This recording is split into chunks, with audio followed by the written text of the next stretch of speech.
अलहमदिल्ला सुठे तरीक़े सां केस प्रोसीड थियो आहे ऐं फाइनल डिसीजन जे तरफ़ वञे थो पियो। फाइनल मरहले में केस आहे।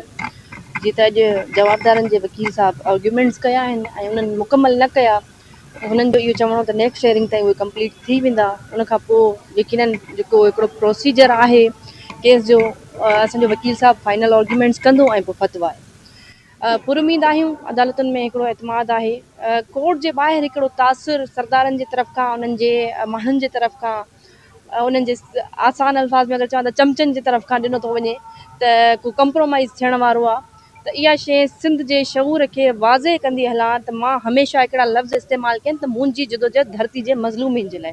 हिकु त हीअ जिदोजहद धरती जे मज़लूम तबिके जे लाइ आहे। ॿी शइ इहा आहे त कोर्ट में जेको मां हली आहियां 8 साल कंप्लीट थिया आहिनि। मां पंहिंजे हलंदड़ जेको हिकिड़ो ॾींहुं आहे उहो बि हिननि खे माफ़ु नथी करे सघां त मां पंहिंजे घर जा 3 क़त्ल कीअं थी हिननि खे कॉम्प्रोमाइज़ करे सघां, कीअं थी हुननि ते जेको मां हुननि खे माफ़ु करे सघां। त इहा शइ वाज़े आहे, क्लियर कट आहे।